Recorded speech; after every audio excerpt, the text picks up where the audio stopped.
Did you know that 21 of the world's 30 highest air polluted cities are in India? According to the World Health Organization, air pollution can affect our health in many ways. For example, in the form of heart disease, respiratory disease, or even lung cancer. People who are already suffering from poor health, children, and the elderly are at the highest risk of experiencing air pollution's most adverse effects. But were you aware that the health outcomes influenced by air pollution are also gendered? Silent miscarriages and maternal health. Now we all know that a miscarriage occurs when a fetus has died. It usually has overt symptoms like vaginal bleeding or cramping that indicates that a miscarriage has taken place. But what is a silent miscarriage? A silent miscarriage is one where the fetus has died but the body is yet to expel it. While we haven't reached one fixed cause underlying silent miscarriages, a lot of research does show that highly polluted air can put women at risk for having one. Silent miscarriages correlated with air pollution is especially found to affect expecting mothers over the age of 39, working class women, as well as farmers. Air pollution can also affect maternal health in other ways, such as increasing the risk of premature birth, as well as other complications that may arise during pregnancy.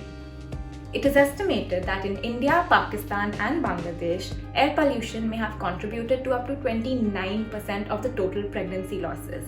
South Asia is also estimated to be one of the most polluted regions in the world, therefore bearing the brunt of pregnancy loss due to air pollution across the globe.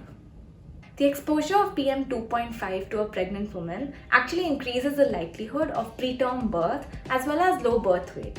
This in turn can cause several health and development issues throughout the baby's life. According to a Greenpeace report, approximately 2 million preterm births can be attributed to the fact that pregnant women are being exposed to PM 2.5 pollution from fossil fuels. Pollution, women, and minorities. Even within the population of women, not all of them are exposed to the same risks that air pollution brings. Their experiences and health outcomes are neither universal nor equal. Women with considerable privilege can more successfully evade the risks that air pollution brings, for example, by not having to step outside of their house for work or by being able to afford air purifiers. However, in extremely polluted cities like Delhi, a lot of these pollutants can still find their way into their body and create discomfort. So what does this mean for women with lesser privilege? Systemic discrimination carefully keeps certain sections of society poorer and therefore in worse working conditions than others. This means that minorities and people from oppressed castes are most likely to be confronted with the slow poison that is air pollution, in return for an abysmal amount of money that they are paid for their painstaking work.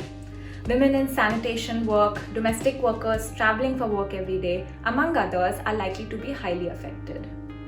As most instances of crisis, climate justice and air pollution are also far from being gender neutral.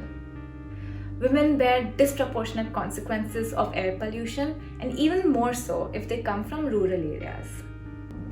Now, even in something as commonly experienced as air pollution, we cannot forget to have an intersectional lens. We must remember how caste, class, disability, and other forms of systemic discrimination keep some sections of society more vulnerable to air pollution than others. We must stop looking at cycles and public transport as the last resort that we head to due to lack of affording power. We have to stop looking at them as concerns about status and more about concerns about health and freedom of movement for all. After all, there is no sustainability without equity.